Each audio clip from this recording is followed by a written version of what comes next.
Okay, here we go. Lord help us. There's things for your children, and there are things to stretch your mind. Follow along with me about Balaam the prophet, an ass and a soothsayer, or an ass as a soothsayer. Balaam the false prophet. Pastor, do you mean this Bible story? Balaam's donkey. What have I done to make you beat me? Balaam's donkey talks. Or this picture. This is, what beating is this? Number 3. When the ass fell down and wouldn't go further at all. Okay, here we go. Yes, this is what your pastor wants to share with you tonight, but there's more to the story than a talking donkey by a long way. Balaam's folly is a huge matter. Number 1, Balaam's folly, great prophecies that Balaam made by God's blessing on him to bless Israel instead of curse them, and excellent lessons for us from the whole transaction. Let's start with Israel as they got near the land of Canaan, the promised land that God had promised their fathers. Here's what a map looks like of them being down in Goshen in Egypt. And they came across the Red Sea, went down to Mount Sinai where they got the 10 Commandments, then worked their way up, and this is where they went around and around for 40 years. Then they finished on up here to cross the Jordan River, right there that I've just drawn. Jerusalem's about right there, and Jericho is that second spot that I've just drawn. But now I want you to notice we've got the land of the Midianites, we've got the Edomites, those are the descendants of Esau, we've got the Moabites, and the Ammonites. And both of these two are descendants of Lot. But tonight, with Balaam, we want to remember Moab. Here is Israel defeating the Amorites and going around Moab, ready to cross over into Canaan. And Moab is terrified, and that's where we take up. I hope that you can see the Red Sea, where Israel was, how they came across, went down here to Mount Sinai to get the 10 Commandments, wandered around for 40 years, and then with this red line, went on up here to cross over back toward the west into the land of Canaan. Moab was a nation and was afraid of Israel and did not know what to do with Israel there. Israel was huge. They had multiplied by God's blessing on them. We need to learn tonight about 2 men, and I'm still talking to your children, Balak and Balaam. We want to learn those 2 men, children. Balak, the first man, was the king of Moab, and he was terrified by Israel after they destroyed the nearby Amorites, Sihon and Bashan. And so Balak was the king of Moab, and he was scared of Israel. Now Balaam was a separate man that lived 300 miles to the north, 400 miles to the north. Balaam was a false prophet that used sorcery. He used the devil more than he used God, and he used witchcraft to bless or curse men. There are other men like him throughout the Bible.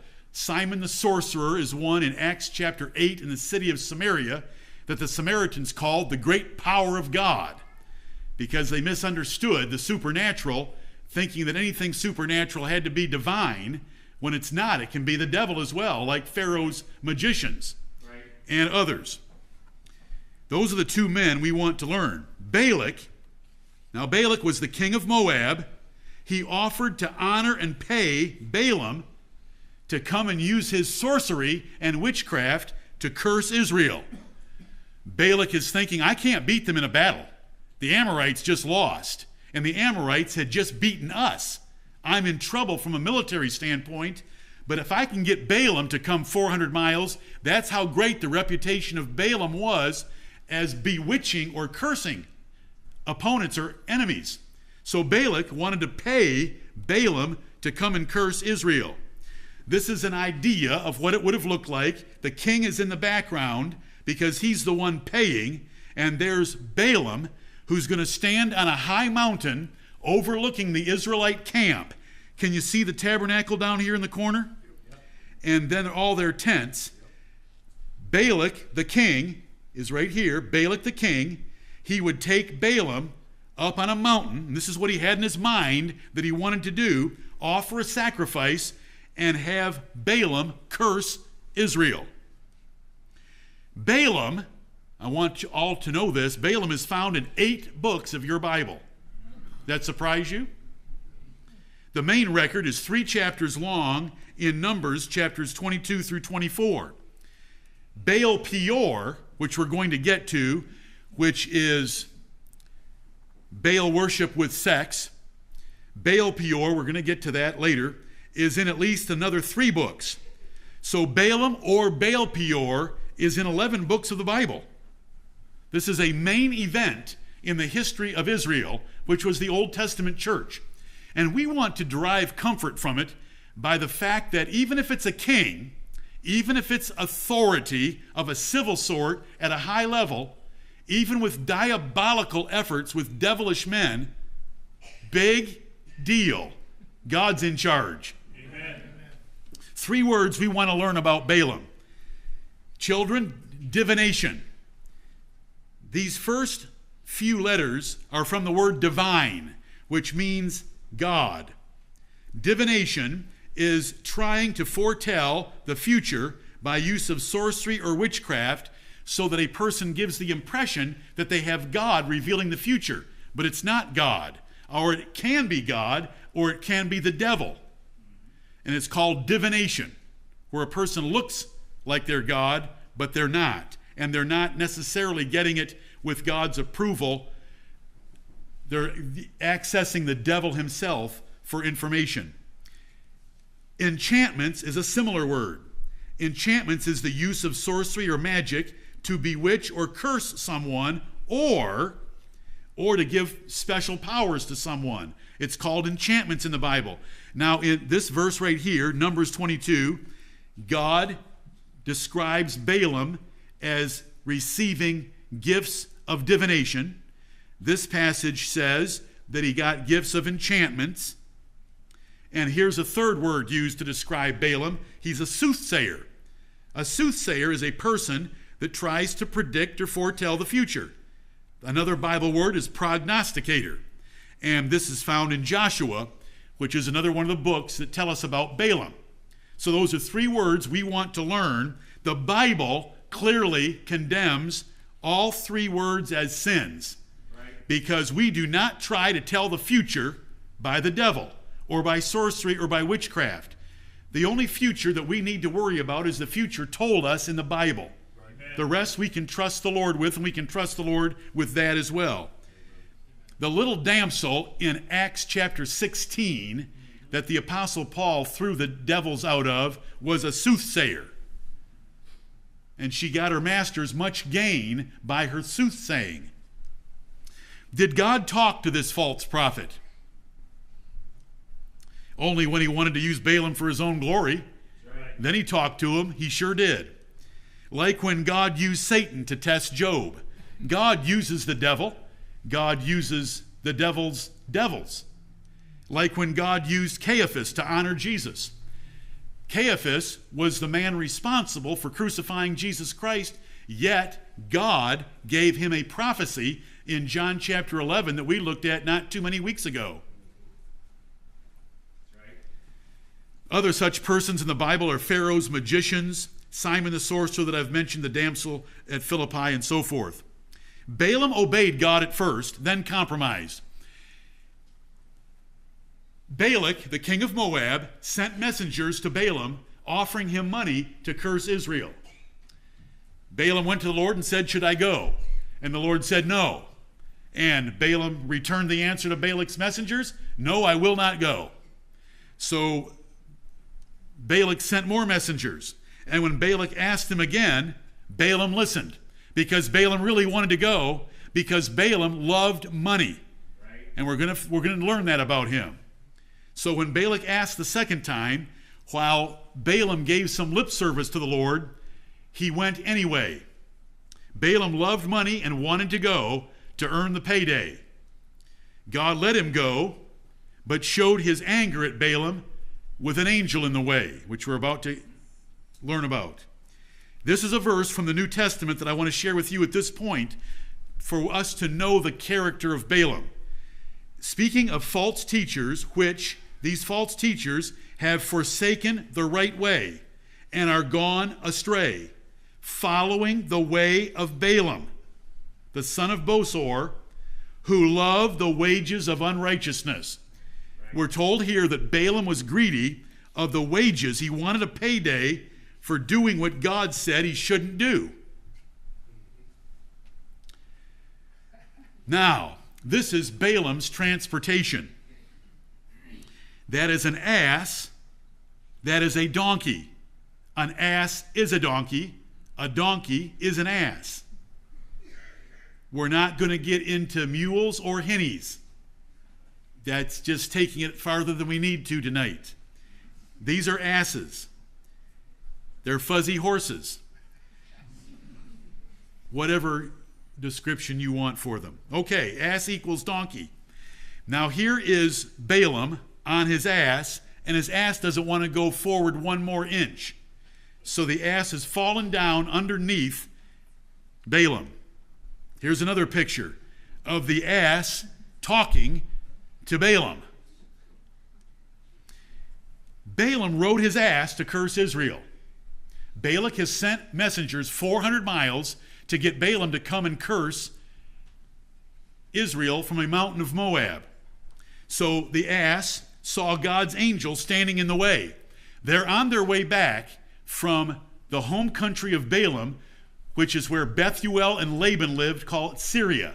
It's in Mesopotamia. Abraham came through it as well, and Abraham lived in Mesopotamia before God called him into Canaan. But that's not important. The ass, which Balaam was riding, saw God's angel standing in the road. So the ass left the road and went into a field. Now that doesn't make riders very happy. So Balaam hit his ass for leaving the road. This is the first time he hit him because the ass left the road and went off into a field. Then the angel moved and got in front of the ass where there was a wall. And the ass crushed Balaam's foot against that wall, and Balaam hit his ass again for crushing his foot. It's not going well for Balaam to get to Balak because God told Balaam not to go, but he's letting him go, but he's threatening him with death. Did God ever try to kill someone else that you can think of in the Bible? Moses. If God wanted to kill Moses, could he have killed Moses? What did God want to do to Moses? Get his attention and frighten him. And that's what he's doing with Balaam. The ass then fell down. The angel, okay. Well, the angel gets right in front of the ass, and so the ass falls down to avoid the angel that is directly in front of him, and Balaam smote his ass again for falling down. So now Balaam has hit his ass 3 times. Then God gave the ass the ability to talk. And yes, a donkey talked. And a donkey made more sense than its rider. The following donkey talk truly took place. Here we go. The donkey is going to talk. The donkey said, or the ass said, "What have I done unto thee that thou hast smitten me these 3 times?" Now remember, the donkey has fallen down. Balaam is at ground level, sitting on his ass that will not move forward 1 more inch. "What have I done unto thee that thou hast smitten me these 3 times?" What should Balaam say? Wait a minute, you're talking to me. Now this is what Balaam said. "Because thou hast mocked me, I would there were a sword in my hand, for now would I kill thee." You're mocking me and making fun of me for hitting you 3 times? I wish I had a sword. I'd do worse damage. That's what Balaam said back to the donkey. So the donkey said, "Am not I thine ass?" Oh, brethren, come on. "Upon which thou hast ridden ever since I was thine unto this day? Am I not your faithful ass? Was I ever wont to do so unto thee? Did I ever want a sword to kill you, Balaam?" Nay. If anybody doesn't like the Divine Library, they haven't read it. The Divine Library is a wonderful, fantastic books of the Bible that God's given us. And I love our God for arranging this whole thing and putting it in the Bible. Balaam's answer, nay. No, you haven't tried to kill me like I want to kill you for mocking me. Now the angel speaks up. Now remember, I've shown you this picture, but the donkey or the ass will not go forward because the ass sees the angel with a sword right there in front of him. Balaam doesn't see him yet, but he's about to. The angel said, now the angel's talking to Balaam, wherefore hast thou smitten thine ass these 3 times? Why have you hit your ass? Unless she had turned from me, surely now also I had slain thee and saved her alive. That's the angel of the Lord to Balaam, the false prophet, who wants to make money by going to curse Israel. This is another picture. Remember this one, Paul? Absolutely. I thought so. Here's another one. Here's another one. There were 2 servants that were with him. The Bible does tell us that. Anyway, okay, now I want to add the second verse from 2 Peter. We read the first one, who said that Balaam loved the wages of unrighteousness. But, okay, he went because he loved money, but was rebuked for his iniquity, because it was a sin for him to go. The dumb ass, that's an expression you've probably heard before, but the dumb means unable to talk. Right. Ordinarily, donkeys don't speak. So when a person can't speak, they're called dumb. And it's not that they're not smart, it's that they can't pronounce words. So the dumb ass that doesn't speak, spoke. The dumb ass, speaking with man's voice, forbade the madness of the prophet. He was so mad, and not angry, but mad, insane, that he didn't even realize the donkey was talking to him. He engaged in a conversation with it. And this is how the New Testament summarizes it by the Holy Spirit. God let Balaam go, but told him he could only speak his words. And this is precious. Balak took Balaam to high mountains to see the Israelites. Children, this is the king of Moab. This is the false prophet. Balak, the king of Moab, offered many sacrifices to help Balaam, the false prophet. Here's another picture. This is right here. This is Balak, the king of Moab, and here is Balaam, the false prophet, up on a high mountaintop, and you can see there were 7 altars. If you were to go through here and count up these altars, there's 7 of them, because that's what Balaam asked for every time. Here's another picture with an altar on a mountain overlooking the camp of Israel. Here's another one with an altar. And there's another picture with 7 altars. 1, 2, 3, 4, 5, 6, 7. Balaam. Okay, here we go. Balaam has gone. God has said, you're only going to speak my words. Balaam has gone because Balaam wants money. God frightened Balaam and then let him go and said, you will speak my words. And so here's curse number 1 on the first mountain. There's going to be 4 of these. There were 4 mountaintops and 4 efforts because Balak got discouraged pretty quickly. So here's curse number 1. And he took up his parable. This is Balaam. He took up his parable and said, Balak, the king of Moab, hath brought me from Aram. That's his hometown in Mesopotamia. Out of the mountains of the east, saying, come, curse me Jacob, and come, defy Israel. That's what Balak, the king of Moab, wanted Balaam to do. And so this begins the first curse. It doesn't matter if there's a king involved, and it doesn't matter that there's a diabolical, devilish man involved.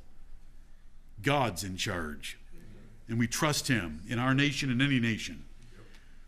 We need not fear kings, for our God overthrows their diabolical plans, even when they involve a devilish man from the underworld. How shall I curse? This is Balaam. How shall I curse? how shall I curse whom God hath not cursed? Or how shall I defy whom the Lord hath not defied? Amen. Immediately, Balaam says, I've got to say what God said, and I can't curse someone that God hasn't cursed. Balak, the king, King Balak, should have stopped Balaam then and there, because it's going to go from bad to worse. But that's part of the first curse. It was only going to get worse for the wicked king of Moab, because Balaam could not curse Israel because God loved Israel. We're still in the first curse. Numbers chapter 23. Who can count the dust of Jacob? They're so numerous. This is a blessing. Who can count the dust of Jacob and the number of the fourth part of Israel? Who can even count a quarter of the nation of Israel? This is Balaam speaking. Let me die the death of the righteous, and let my last end be like his. He has God's favor upon him, so that his death is a good thing. It's the death of the righteous. Now, Balaam was not a righteous man, but he is blessing Israel, that Israel was going to have a righteous death, and his last end would be blessed. You can count on these blessings of God as his beloved New Testament people. That was his Old Testament church. We're his New Testament church. So that was curse number one. How did it turn out? A blessing. So Balak says, I don't like this spot. Let's go find another mountaintop. And so they built 7 more altars. And Balak offered more sacrifices to get Balaam to actually curse Israel.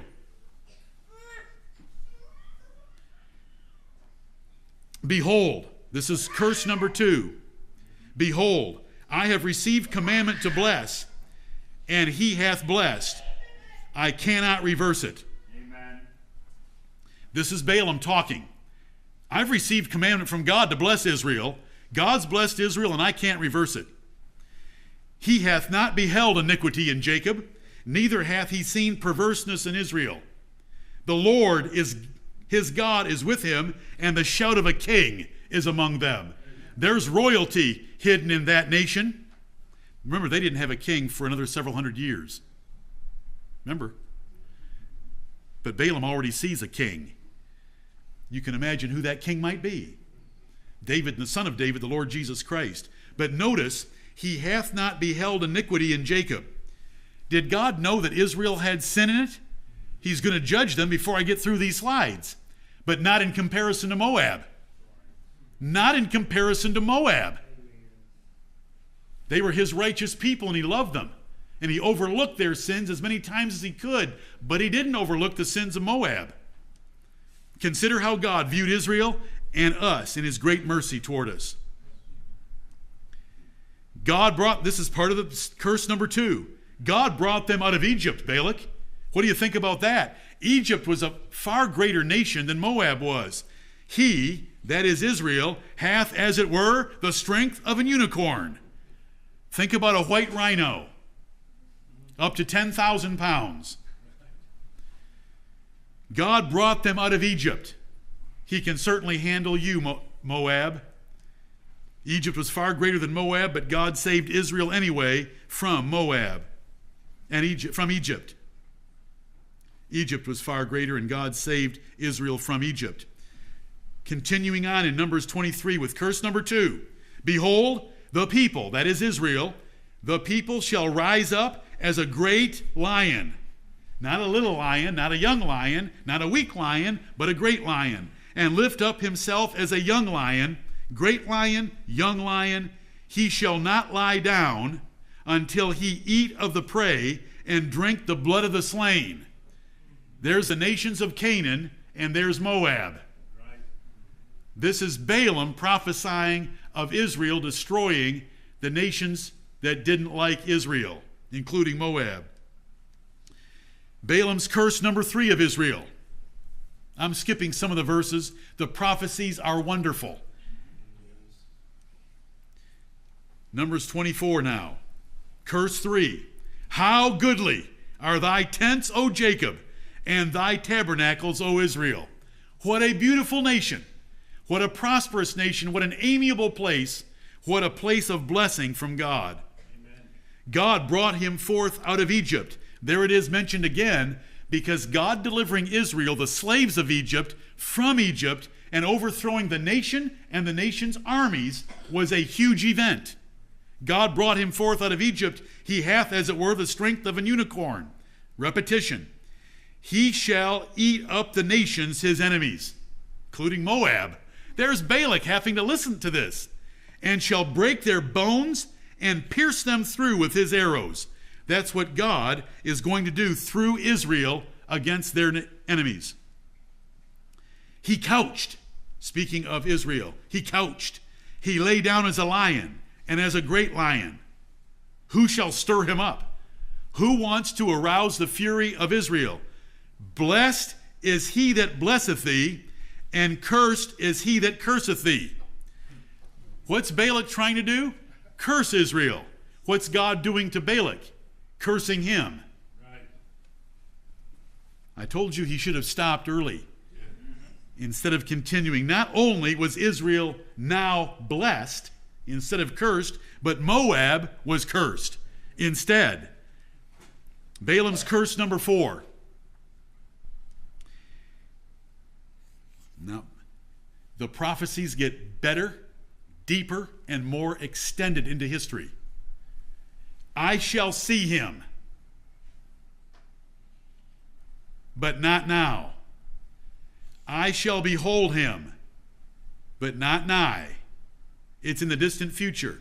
There shall come a star out of Jacob, and a scepter shall rise out of Israel, and shall smite the corners of Moab, and destroy all the children of Sheth. Who is this? This glorious prophecy is not far behind Job's Redeemer, is it?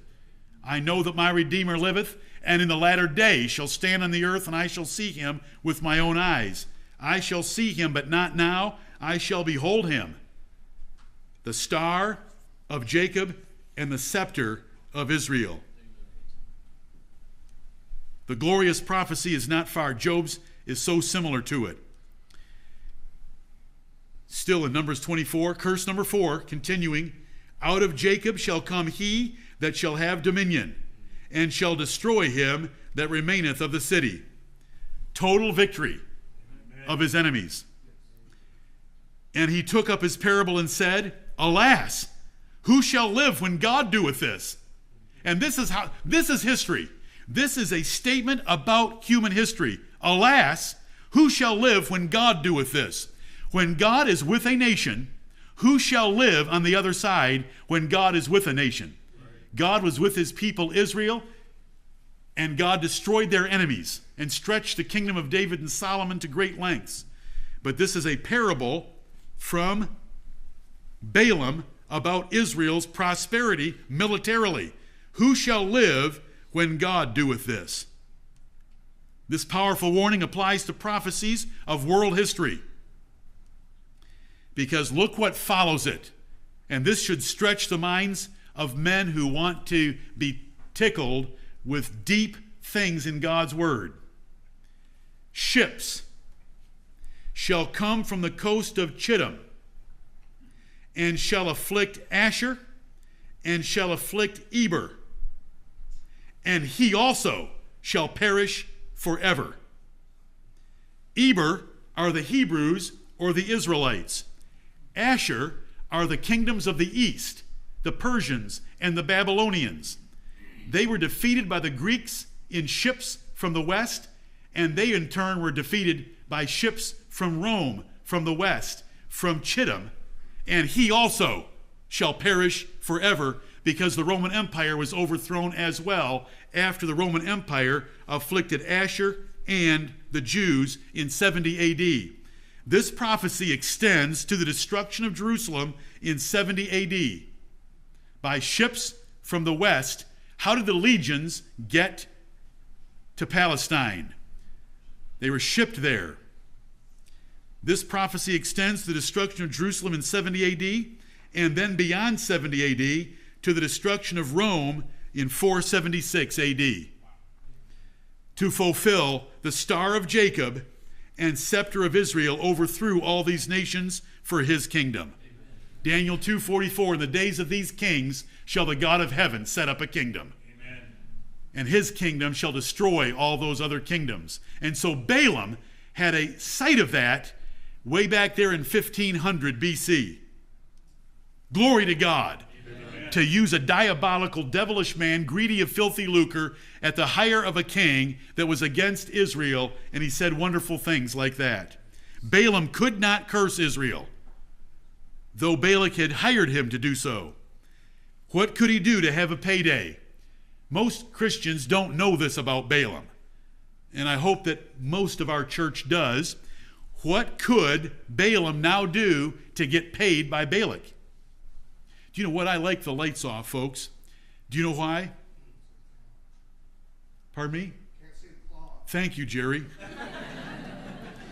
I'm having the time of my life. I'm so relaxed right now. What could Balaam do to have a payday? Balaam could not curse Israel. He just kept blessing Israel. But he wanted that payday. So what's he going to do? And this is what the Bible tells us he did. Balaam could not curse Israel to get money from Balak, so he came up with another idea. Because he was greedy and he was evil and diabolical. Balaam, the false prophet, told Balak, the king of Moab, to get Moab's women to have sex with Israel's men. Then God would curse Israel. That is what Balaam did. He advised Balak, the king of Moab, to use their women to get Israel's men to commit fornication, and then God would curse them. Baal Peor was Baal sex worship on Mount Peor. Mount Peor is where curses number 3 and number 4 were made by Balaam.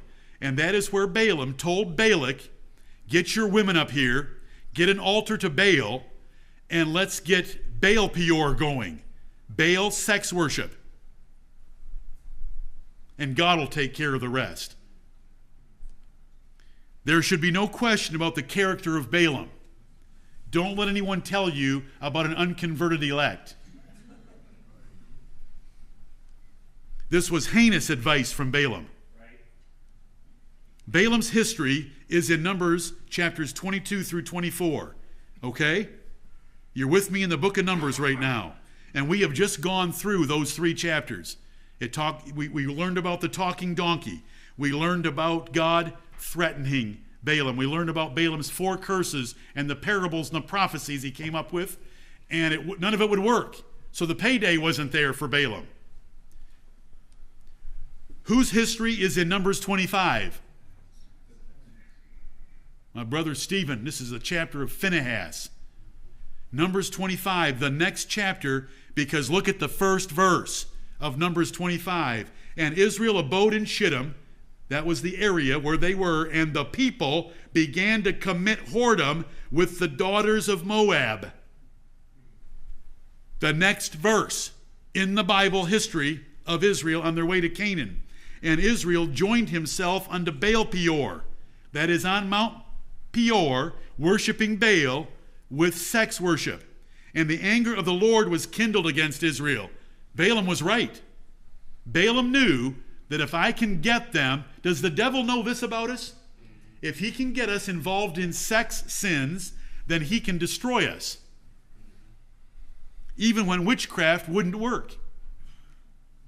And when Phinehas, the son of Eleazar, the son of Aaron the priest, saw it, this whoredom going on, and a particular couple going into a tent to commit a sex sin, he rose up from among the congregation and took a javelin in his hand, and he went after the man of Israel into the tent and thrust both of them through, the man of Israel and the woman through her belly. Amen. So the plague was stayed from the children of Israel. Amen. The rest of the nation was boo-hooing and praying. It wasn't a time to pray. It was a time to pick up a javelin. And Numbers 25 is a chapter of the Bible about Phinehas doing this, and God made an everlasting covenant with that man for his courage to do something instead of praying. Right. Now I'm jumping a few chapters ahead, Numbers 31. And Moses said unto them, this is after a military victory, have ye saved all the women alive? He asks a question. Have ye saved all the women alive? Behold, these women that you've saved caused the children of Israel through the counsel of Balaam to commit trespass against the Lord in the matter of Peor. And there was a plague among the congregation of the Lord. 24,000 were killed over 2 days.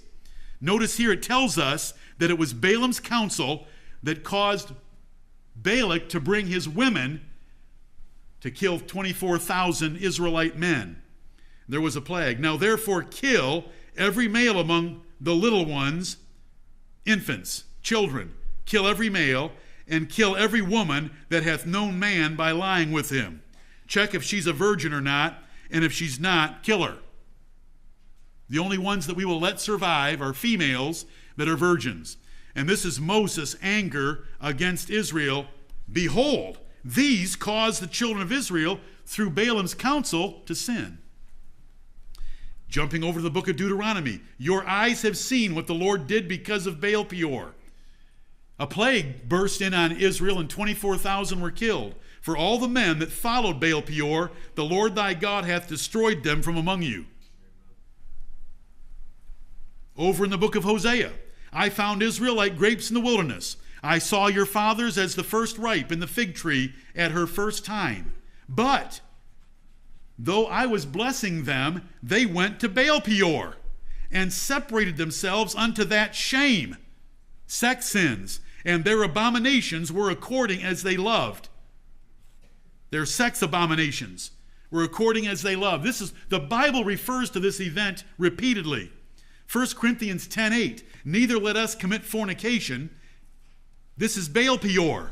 This is the event of Baal Peor, as some of them committed and fell in one day, 23,000. Just for your information, it's 23,000 here in one day. In the book of Numbers, it's 24,000, 2 days. 1,000 more died the next day. Way over in the book of Revelation, I have a few things against thee, the church at Pergamos, because thou hast there them that hold the doctrine of Balaam. Now you know what the doctrine of Balaam is. Who taught Balak to cast a stumbling block. See, this isn't the cursing or the blessing. This is to cast a stumbling block before the children of Israel to, number one, eat things sacrificed to idols. It was Baal, and to commit fornication. Number two, Baal sex worship on Mount Peor, all the way over in Revelation. And they had people in the city of Pergamos and in the church at Pergamos that were teaching that. What happened to Balaam? God killed him in battle with Israel. Numbers 31. And they slew the kings of Midian. I showed you where the Midianites were. Beside the rest of them that were slain, namely Evi and Rechem and Zur and Hur and Reba, 5 kings of Midian. Balaam also, the son of Beor, they slew with the sword.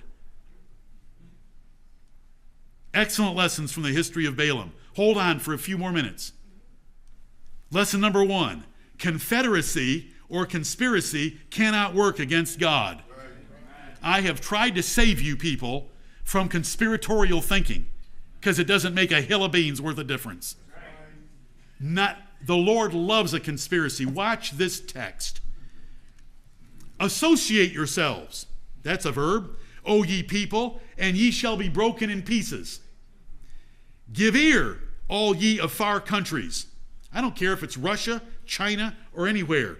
Gird yourselves. Now we have another verb. We have 1, we have 2. Gird yourselves, and ye shall be broken in pieces. Repetition. Gird yourselves, and ye shall be broken in pieces. Go ahead and have a conspiracy against me. Number 4, take counsel together, and it shall come to naught. Speak the word, and it shall not stand. For God is with us. Amen. The Lord has saved us as a church from conspiratorial windmill fighting. I read too much of that junk as a young child and was afraid of these Soviet, Russian, Cuban enemies that were supposedly out to get us and the Rockefellers and the Rothschilds, and all of them are working together. They're sitting at a table and they're worshiping Lucifer, and they're just going to destroy us. God is with us. Amen. This is all a joke. They're little Boy Scout, Cub Scout games. They've never accomplished anything that God didn't want them to accomplish. Right. Look, associate yourselves, gird yourselves, take counsel, speak the word, it shall not stand. I hope that you'll remember this when you run into somebody that wants to be afraid of political events and political associations. It doesn't mean anything. The CFR has no power, period. God has all the power. And God is with us. Lesson number 2. Your God can alter the mind, the eyes, or the mouth of man or beast. Number 3. Kings in conspiracy with devilish men cannot hurt us. As we just saw. King Balak, false prophet, devil-worshiping Balaam. Number 4. Regardless of enemies, God's great love for his people wins the day. Watch this. Deuteronomy 23. This is why God wanted to destroy those nations on the east side of the Jordan. Because they met you not with bread and with water in the way when ye came forth out of Egypt. God was angry when there wasn't hospitality shown to his people. And because they hired against thee Balaam, the son of Beor of Pethor, that's in Aram of Mesopotamia, to curse thee. There's why God was angry with the nations like Moab, the Ammonites, the Midianites, on the east side of the Jordan River. Nevertheless, though they hired, right here, though they hired Balaam against Israel, nevertheless the Lord thy God would not hearken unto Balaam. But the Lord thy God turned the curse into a blessing unto thee, because the Lord thy God loved thee. And the Lord God loves us. He has sent his Son to die for us, and he will protect us at all times in every situation from any enemy. And we should believe that and rejoice in it and put our trust in him. Lesson number 5. God may allow you to do something sinful to ruin your own life. He let Balaam go. He could have stopped Balaam. Could have killed Balaam. Could have killed his ass so that he had to walk. Could have done all kinds of things to Balaam. God let Balaam go because Balaam wanted money instead of obeying the Lord Jehovah. Here's a Bible verse when it happens to a church. They soon forgat his works. This is the church of the Old Testament. This is Israel.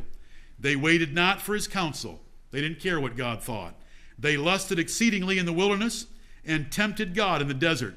They wanted meat. They didn't like their manna. And he gave them their request. He gave them their request. Sometimes you don't want God to give you your prayer request. Right. But he sent leanness into their soul.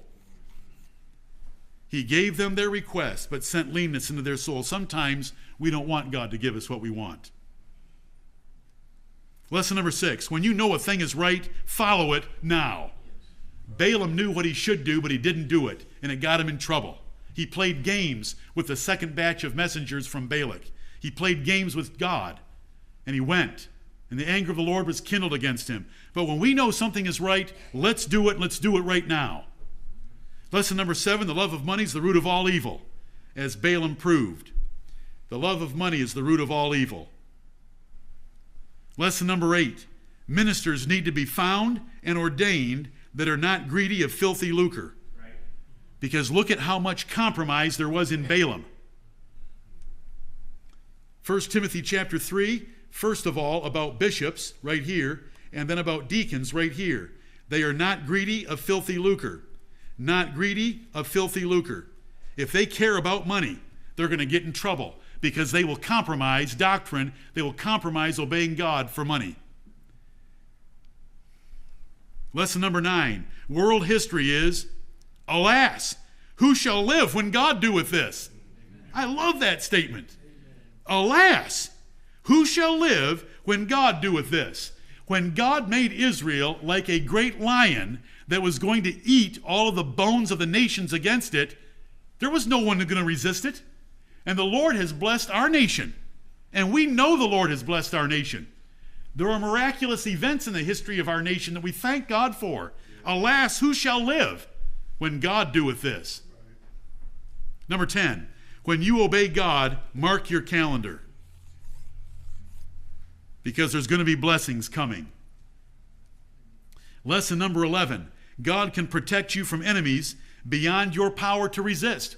You will run into enemies at some time. We may as a church, you may as a family, you may as an individual. You may run into an enemy that you can't really resist because they're stronger than you, like David described several times in the Psalms. Balaam was such an enemy. He was considered the power of God in that part of the world. But God protected them and turned the curse into a blessing because he loved Israel and hated Moab. Lesson number 12, when overt witchcraft will not work by God's protection, and we don't really need to be afraid of Ouija boards or horoscopes or some witch's coven in Greenville County. Sexual sins will destroy us. When overt witchcraft won't work by God's protection, the choice to sin sexually will destroy us. Lesson number 13, God, 24,000 dead, Phinehas, shish kebab in a tent, and Moses. Did you keep any of these women alive? They're the ones that gave us the trouble. God, Phinehas, and Moses show the godly response to sexual sins like fornication. Was that a strong stand? God took, Phinehas took, Moses took. We need to take it. We live in a lascivious generation. The daughters of Moab are everywhere. Did the young man that wrote that exhortation on Monday that I put in the Tuesday update refer to the undressing of America and the effect it has on young men? The daughters of Moab are all around us. Lesson number 14, carnal Christianity is a greater threat than Ouija boards or idolatry. Right there, carnal Christianity. Lesson number 15, the righteous die better with a more glorious end than the world can imagine. We have such a future coming for us, as Balaam prophesied of Israel. Jesus is King of kings, Balak, King of nations, Moab, King of Satan, Balaam, and he's Lord of your body. And fornication is not for the body, but the body's for the Lord. 1 Corinthians 6, 12 through 20. Now there's a prophecy of Balaam that's very special to us. If it's not special to you yet, it's special to me. And before the month of June has expired, it will be special to you. The prophecy of Balaam is very special to us. I've jumped over it. It's Numbers 23:23. Can you remember that reference? Numbers 23:23. See 4 parts to this great verse. This is curse number 2. That is really blessing number 2. Surely there is no enchantment against Jacob. You cannot hire a diabolical, devilish witch person that has witchcraft powers or sorcery to hurt Jacob. Neither is there any divination against Israel. Can't do it. This is Balaam. This is Balaam telling Balak, according to this time, that moment that he stood there and gave this blessing, according to this time, it shall be said of Jacob and of Israel. Mark your calendar, Balak. Mark your calendar, brethren. When you commit to follow the Lord with a full and whole heart, mark your calendar. What hath God wrought? Amen. And it's an exclamation point. It is not a question. What hath God done? What has God done for us? It's incredible. Mark your calendars. 38 years ago, on June 7th, mark your calendars. God has blessed us. What hath God wrought? And it's not a question. That is God's exclamation point.